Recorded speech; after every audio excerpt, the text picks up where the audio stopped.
Hi there, I'm Dick Allgaier coming to you from the library of the Hawaii campus of the Farsight Institute. I want to talk a little bit today about our newest project, Remote Viewing 9/11, as well as some basic concepts about remote viewing that apply to this project and other things in general. Let me begin by throwing out a couple of phrases. Consciousness and awareness. Have you ever considered the difference between the two? What is the difference between consciousness and awareness? How is awareness different from consciousness? First of all, consciousness is a big thing. I believe that consciousness is a dimension, so that if you have the dimensions of time and space, in order to measure those, you need consciousness as an overriding dimension. I believe that everything that ever occurred, every event, every location in times past, in present times, everything is enfolded within consciousness, even near future probabilities. So consciousness is a dimension, and everything that occurs in our universe exists within consciousness. All right, so you have a human being. And a human being has an awareness. Now, I believe that awareness is usually pretty limited. Why is it limited? Now, it doesn't have to be limited because we can remote view so that we can see things within the greater consciousness. We can be a part of that greater consciousness. But we're limited by our brain. We have a brain encased in our head. That brain is a filtering system. It's a limiter.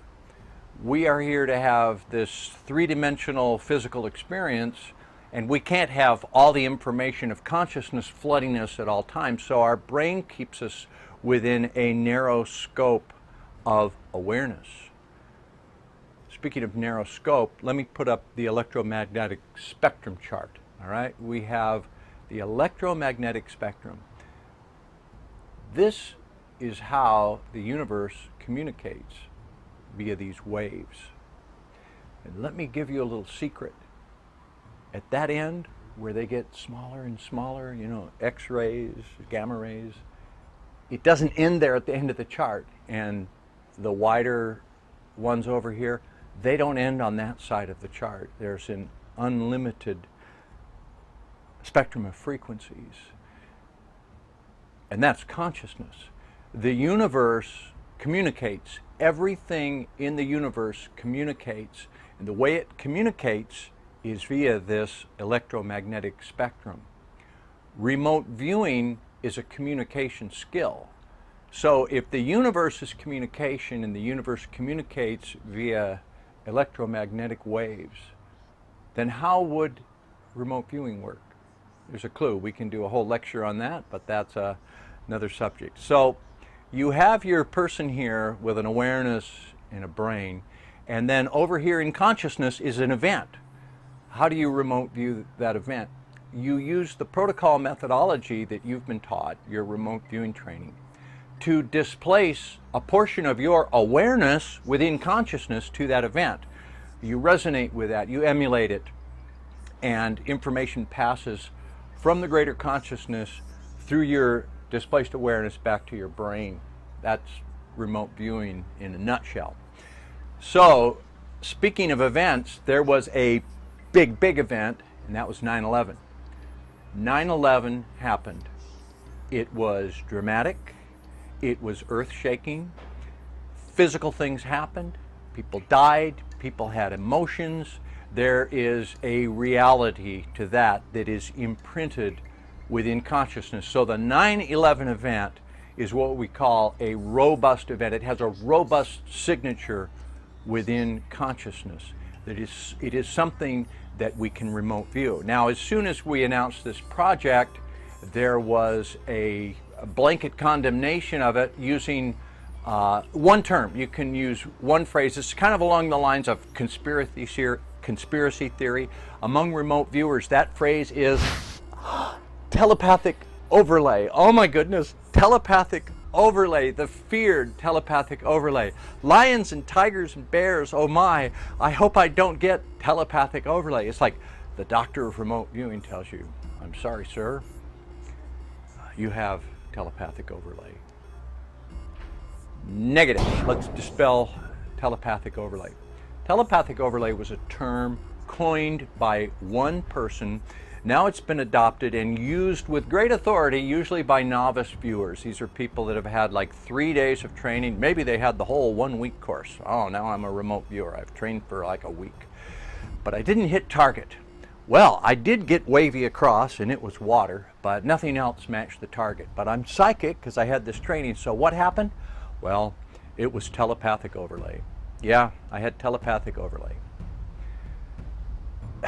There's been no theory offered as to how telepathic overlay would occur. There's been no model put forward.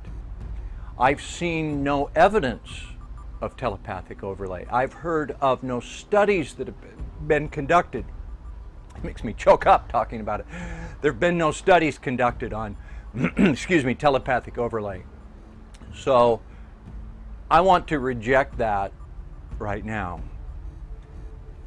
Yet they say you can't remote view 9/11 because of telepathic overlay. How would that work? You have these two viewers with this very robust event with a reality, and they're tasked to go see that. You don't believe that they saw that, yet you believe that one viewer had some random, incorrect, made-up thoughts, some fantasies about something that didn't really exist, and those fantasy thoughts had such power and such gain that they actually caused the other viewer to telepathically see the same things. Wow. To me, that would be like having a force 5 tornado bearing down at you. And you have another person standing off to the side, and they spit at the tornado, and that turns the tornado off its track. You can derail a force 5 tornado by spitting at it, by telepathic overlay. In this project, this remote viewing 9/11, we two viewers got so much amazing corroborated data. We described not just the events that were verifiable, we both described corroborated events almost identically. It was one of the most amazing things I've seen in my 17 years of remote viewing. So you're welcome to judge this project after you look at it. You're welcome to ask questions. If you want to offer proof that telepathic overlay exists, I'll be welcome to hear. I'll be glad to hear that. But for now, this is an amazing project. I hope you check it out.